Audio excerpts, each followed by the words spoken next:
শিলান্যাসের ফলক নর্দমায়, এদিকে জমি পড়ে রয়েছে, কাজই শুরু হয়নি। সিউড়িতে এ নিয়ে জোর চাপানুতোর। আবার ওদিকে দাসপুরে সুস্বাস্থ্য কেন্দ্রের কাজ বন্ধ।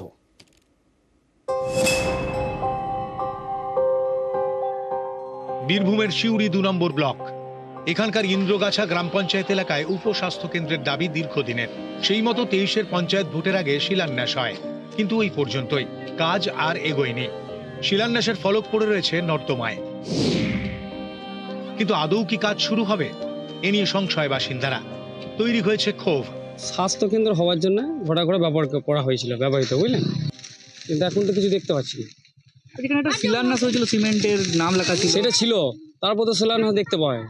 এখন কি অবস্থা রয়েছে? এখন ফাঁকা। তৃণমূল পরিচালিত পঞ্চায়েত প্রধান বলছেন কাজ শুরু হবে। এই একটা স্বাস্থ্য কেন্দ্র হবে। 1 বছর তো হয়ে গেল। 1 বছর হয়ে গেল, তখন বৃষ্টির জন্য হয়নি। এখন এবার বৃষ্টি কমে গেছে, মাঠ পরিষ্কার হয়েছে, এবার শুরু হবে কাজ। উপস্বাস্থ্য কেন্দ্রের জমি পড়ে রয়েছে, কিন্তু বীরভূমের মুখ্য স্বাস্থ্য আধিকারিক বলছেন কাজ শুরু হয়ে গিয়েছে। কাজ শুরু হয়ে গেছে, খুব শিগগির ওখানে মানুষ কিন্তু পরিষেবা পাবে। এটা মোটামুটি আমরা খুব দ্রুততার সঙ্গে কাজ চলছে, জেলা পরিষদ কাজ করছে এবং এটা 1-1.5 মাসের মধ্যে আশা করছি আমরা চেষ্টা করব কাজটা যাতে সম্পন্ন করা যায়। এই জমিতে সুস্বাস্থ্য কেন্দ্র তৈরি হওয়ার কথা, তার আগেই ঠিকাদারি সংস্থার কর্মীদের হুমকি। অভিযোগের আঙুল তৃণমূলের পঞ্চায়েত প্রধান এবং নেতাদের দিকে। এ ছবি পশ্চিম মেদিনীপুরের দাসপুর 1 নম্বর ব্লকের হরেকৃষ্ণপুর এলাকার।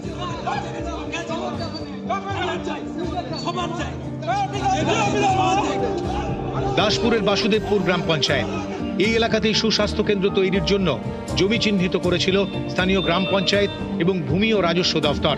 পরে সেই কাজ শুরু হয়, তখনই বাধা।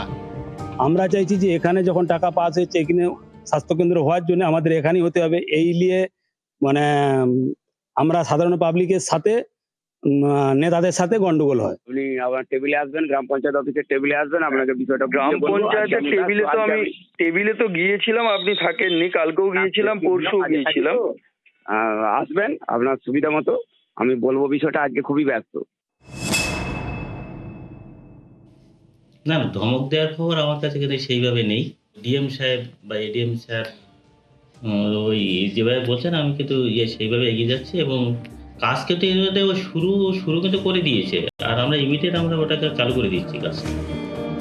সিউড়ি এবং দাসপুর থেকে সুপ্রতিম দাস এবং সুকান্ত চক্রবর্তী, নিউজ 18 বাংলা।